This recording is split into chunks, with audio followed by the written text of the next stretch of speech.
and welcome to a dark and stormy edition of Ben's Junk.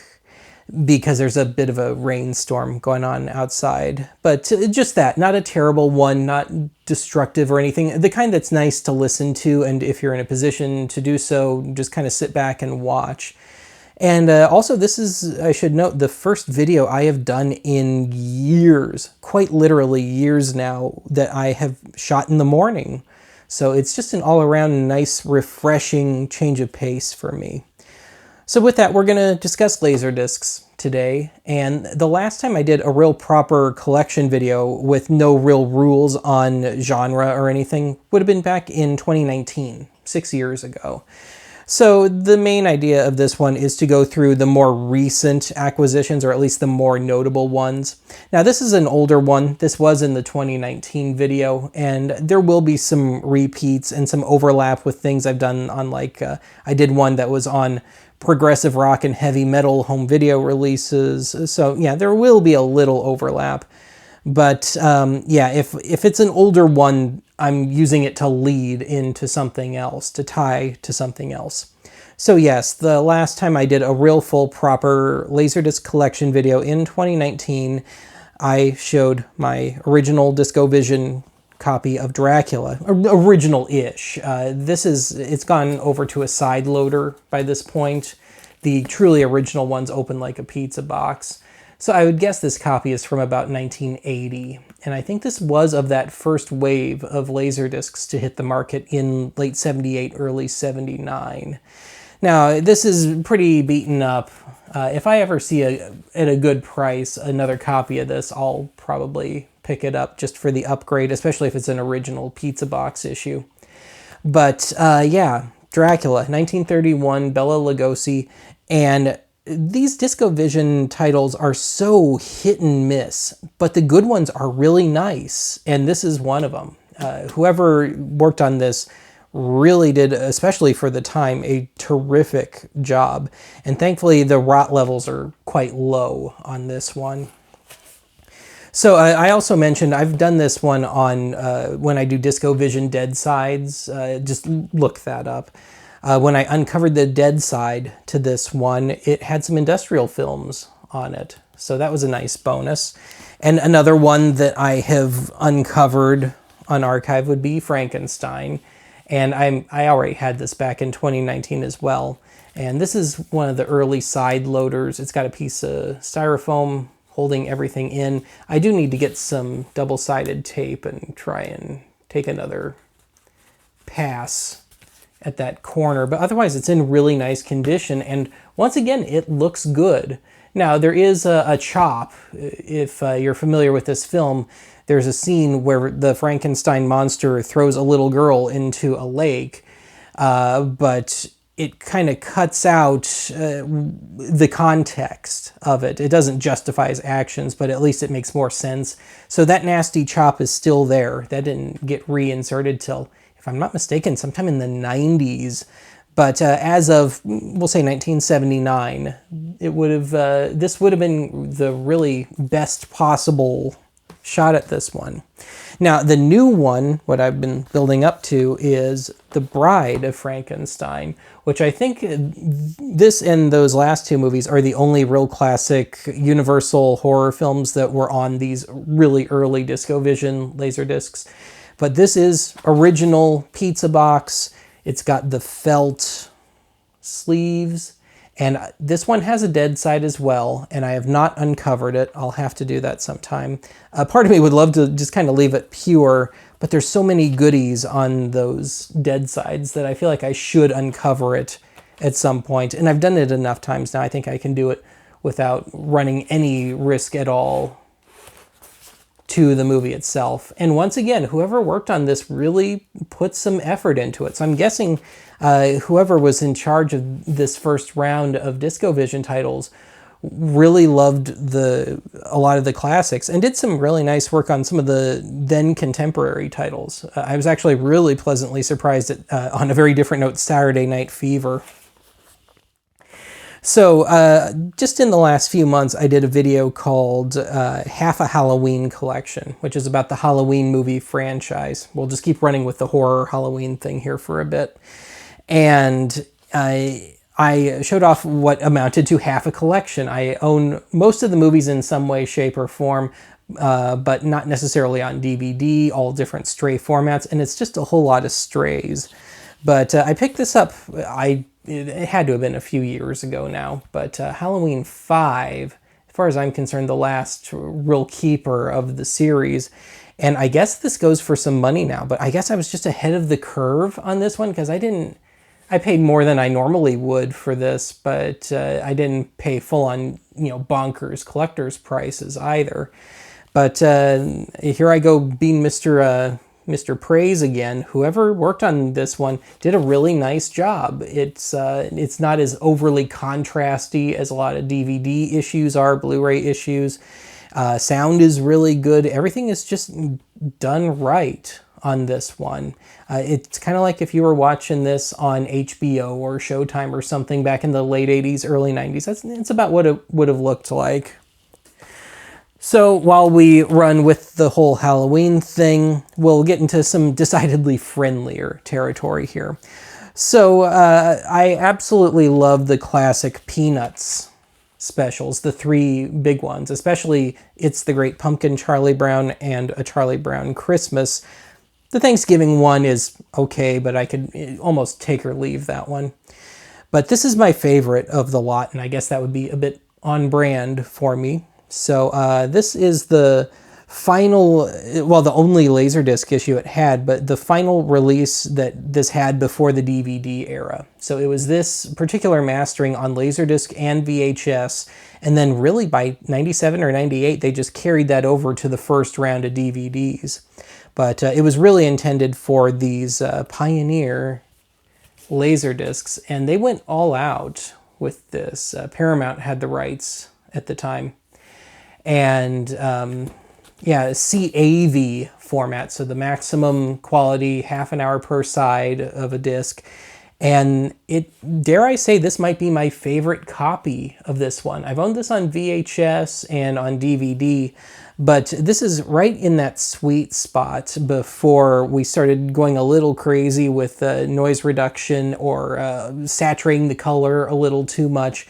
So this one actually, to me, looks really good and really natural. It feels real. It doesn't feel over-processed like the DVD kind of does. The DVD is perfectly okay, but yeah, this may be my favorite issue of this. So next stop, Betamax. This has been on beta. It's just finding one that isn't $100. For whatever crazy reason, that one just, when it comes up, it fetches some idiotic amounts of money. But anyway, we'll get out of Halloween territory here. I mentioned the Thanksgiving special, and these all use that same mastering. These all look and sound really good, and like I said, it feels the most natural to me of these. The kind of the closest to sitting there and actually watching the original film. But of course, there's the Christmas one. Now I have owned this on VHS and Betamax and DVD and now Laserdisc. And the cover is a little scuffy, if I can make the light hit it just right, unfortunately. But it's still a perfectly nice copy. And there was a second Charlie Brown Christmas special. You think they would have picked that to be the second feature on here. But again, these were all done the same way, CAV format all around, and just really nicely done. And as I mentioned, when they put these on DVD a couple years later, they just kind of plopped the existing master on DVD. But if I'm not mistaken, these all dropped right around October, November of 1995. So really just in that last year and change before DVDs hit. So let's run with the Christmas thing for one more title here. And this is another one of those movies that I have owned in a bunch of formats. But I'm kind of in this weird thing where I'd kind of like to have it on all the formats that it was available on. So I've had this on VHS. I've had this on Betamax twice, A Christmas Story, Ralphie and the BB gun. Betamax twice. One of the copies was just totally screwed. and I've had it on DVD. Never had it on Blu-ray yet, and I'm not sure I really want to. If I'm not mistaken, this is open matte. I don't know if I want a cropped widescreen. Maybe a real geek can fill me in on that one. But anyway, I have had this on Laserdisc twice now, and this is the second copy. The first one I got was just a cheapie. It was one of those deals where I paid more for the shipping than for the disc. But I kind of wish I had had it before, because for when I've discussed things like laser rot on Archive, that would have been perfect. It is the worst laser rot I've ever seen. The audio is totally screwed up. The picture is only kind of half discernible. So if I ever discuss that stuff again, I'll have to... I intentionally did not throw out that other copy for that reason, so I could have a reference as to what really bad laser rot looks and sounds like. But anyway, this second copy looks and sounds fantastic. This one is totally unscathed. Now, there's another Laserdisc issue of this one in widescreen. It seemed to tie in with the 1994-ish VHS reissue. If I see that at the right price, I might pick it up, but again, I'm not too sure if I want to see this in potentially cropped widescreen. It kind of loses something. But if anything, to me, this is a Betamax movie. This is just me kind of going through seeing how it turned out on all the formats. So anyway, moving on and shifting gears, we'll stay in family territory here for just a little while longer. One more disc. This was my birthday present to myself last year. So this is the best of Roger Rabbit, and this can fetch some good money online. I think I only paid 40-ish, which I guess some people would say is utterly insane, but I've seen this go for over 100 before. So anyway, this is nostalgia for me. These are of course there was the movie Who Framed Roger Rabbit, and then the idea was that there were going to be a whole series of Roger Rabbit cartoons to run before movies. I think Honey, I Shrunk the Kids had one of them, if memory serves. And there were only 3 made, but they're all quite good and pretty heavy on the meta humor, which I kind of like. There's a definite Tex Avery influence. But anyway, I owned the VHS version of this when I was 11, 12 years old, because this only came out in 96 or so. And I watched that thing a ton. For whatever reason, even though I was in middle school or going into middle school by that point, there was just something about those cartoons I just absolutely loved. And the only thing missing from this Laserdisc is the 10 minutes of previews that led off the VHS tape. I may just get a VHS copy of this if the price is right, just to have those back, because I guess there's a certain nostalgia to that.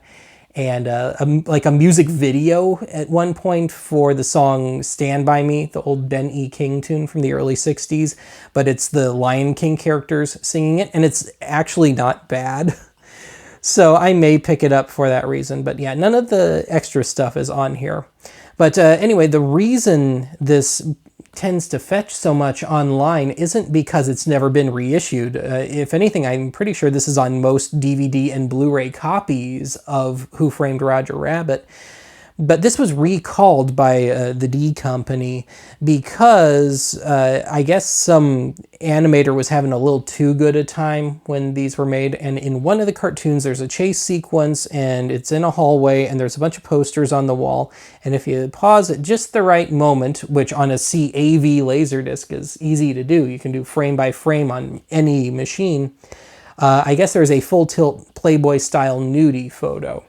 And if you go on Laserdisc database, you can pick out what frame that is. I have not undertaken that experiment myself, and I don't know if I really have any great desire to. It seems just like a truly nitpicky and nerdy thing to do, even by my standards. But yeah, that's why this fetches so much.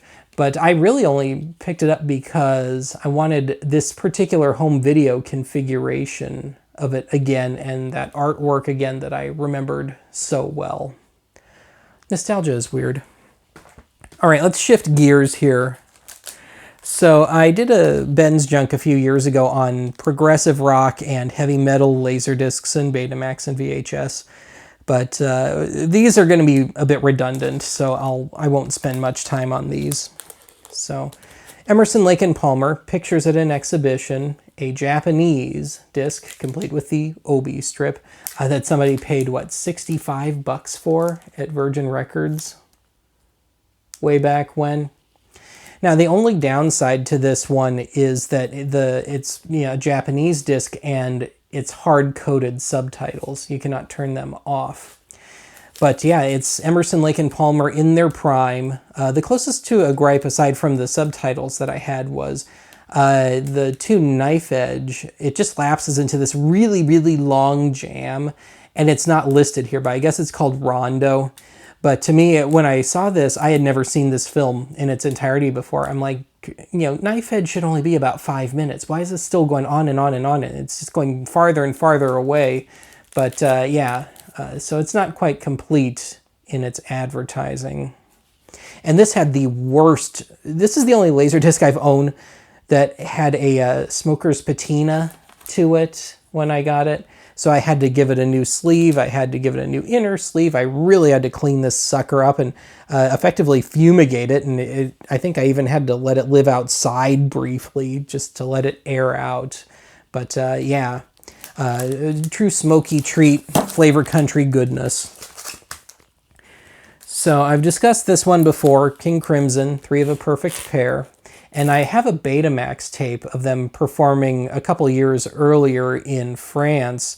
But this is the 80s Discipline lineup of the group. And I've mentioned before that I actually kind of prefer these live versions to the studio ones because, one, they didn't have a chance to load it up with so many overdubs like they did on the main studio albums and made them too dense to hear at times. But also, it's like the songs just kind of kept evolving to them, and you hear the songwriting get sharper and sharper, even though those songs had already been out. Now, apparently this is the issue to have. Again, it's a Japanese one. No subtitles, though, no hard coding or anything. But yeah, I guess all the other issues, and I think this has been on DVD now too, are all missing songs, and there's just stuff quietly chopped out of it that nobody ever seemed to be interested in addressing. So I've alluded to this one before, but I don't think I've ever shown it.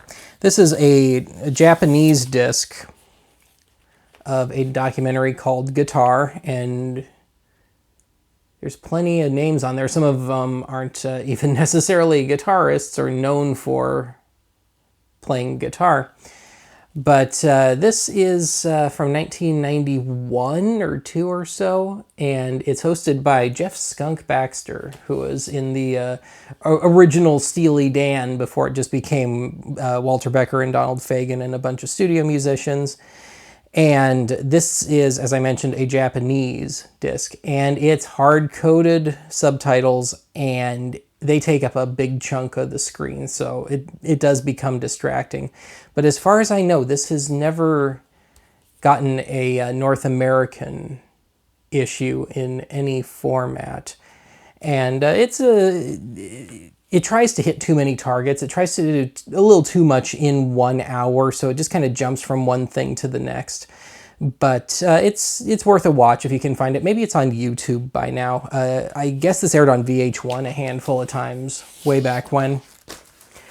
So if you're a die-hard archive viewer, you've seen this already. I picked this up on a thrifting episode, but Pink Floyd, Delicate Sound of Thunder, which has been reissued now, but it's been a bit tinkered with. So here we go in its original pure form.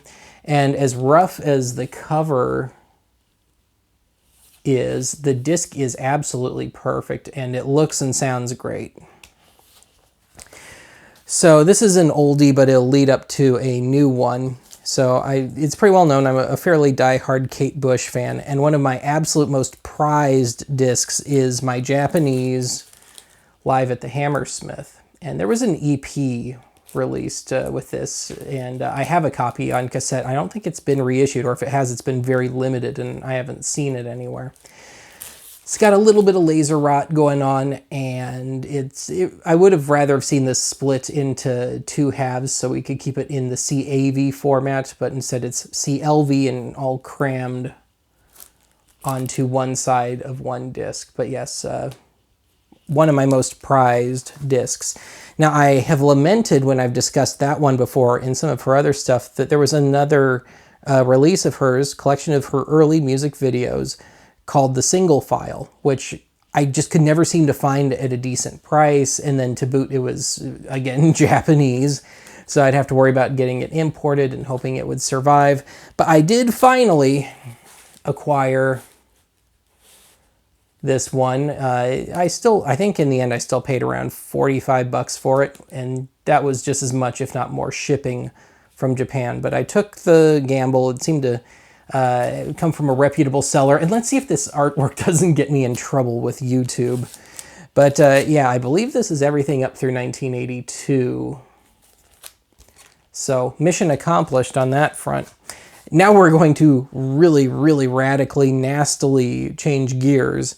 This next one is not particularly rare or sought after, and I already have this on DVD, and I've had these on VHS, but I guess there was just something about having all Shemp Three Stooges shorts on Laserdisc that just seemed uniquely Archivian to me.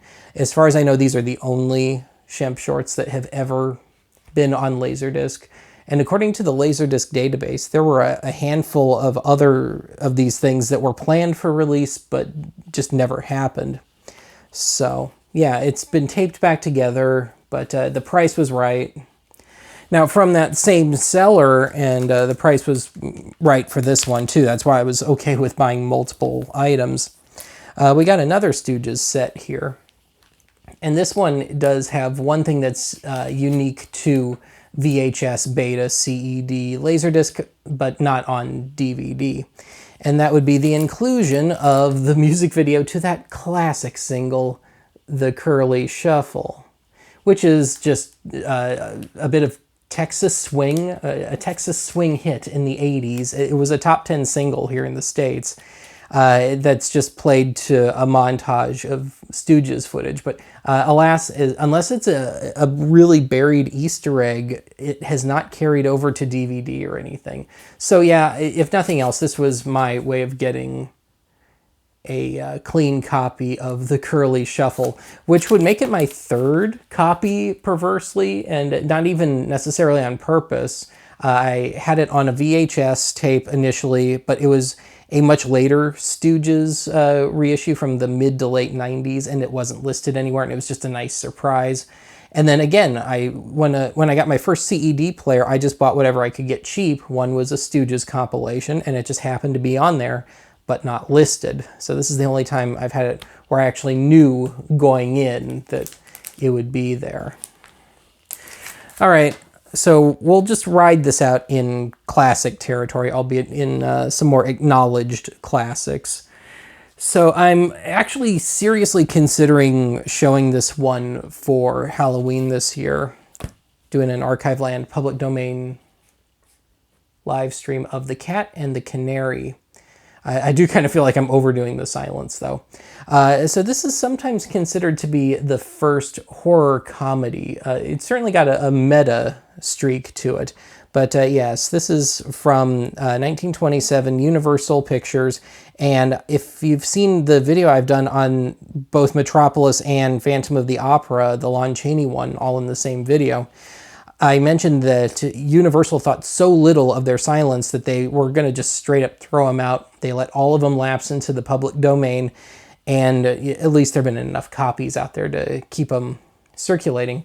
But I believe this is the first attempt at restoration. So this is a Black Hawk Films David Shepard special, and yes, it comes with a bonus Harold Lloyd short. But I probably won't be able to show this one because, again, this is a restoration, a real copyrighted restoration. I do own 2 other copies of this movie on much more dubious VHS tapes, so I'll probably have to settle for one of those. I just will have to check and see which is the least wonky. One of them, I'm pretty sure, is one of those deals where they ran it at 18 frames a second when they weren't supposed to. But yeah, I'm seriously kicking around running this one for Halloween this year. So I'm not sure if I've discussed this or not Unknown Chaplin. This has been on DVD, but I picked it up for next to nothing on Laserdisc. This is a 3-part documentary on Chaplin, and kind of about his methods of working, and the main attraction is unused, unreleased footage from stuff that he had done that was found by Raymond Rohauer, of all people, who I've discussed before. And to me, the first 2 chapters are really interesting. It's a nice balance of documentary and footage. The third one is almost entirely outtakes, and I do not care for it. And you can see why Chaplin left most of it on the cutting room floor. Most of it just goes absolutely nowhere. But yeah, this was made by Kevin Brownlow and David Gill. And I've discussed certainly Kevin Brownlow before. But I finally, a few years ago, before the official first Silent Movie Day, finally got a copy of Hollywood, which I had wanted for ages. I had had a single installment of this 13-part, 13-hour documentary. Well, I guess it comes out closer to 11 or 12 because it's 50 to 55 minutes a chapter. But yeah, I've had one chapter of this on VHS. It was an ex-library thing, and it was so worn out that it is totally unplayable. And there's about like 10 installments of this on Amazon Prime right now as of my making this, but it is totally terrible. It seems to be sourced from VHS, looks and sounds horrible, very, very data compressed. But yeah, this is the real deal brick of a reissue, the best reissue it's ever had. It's never been on DVD. Brownlow himself has said what has kept this off of DVD and Blu-ray is, even though even at this point a lot of this footage is public domain, they were using early restorations and stuff, and there would have to be, even to this day, a fair amount of rights renegotiated to get this really properly reissued. So alas, I don't foresee that happening, and I think Mr. Brownlow's pushing 90 now. But yeah, this may very well be my most treasured one. This used to fetch $300 to $400. I didn't pay that much. These days, I guess maybe the people into this stuff are dying off, because nowadays you see it for about $150, which I'm sure is still astronomical to some folks, but I think it's well worth it. I think this is a really great documentary. So otherwise, that should bring you up to speed here over the last 5 or 6 years. There are other discs I've picked up, but those are the noteworthy ones. So I'll talk to you again soon.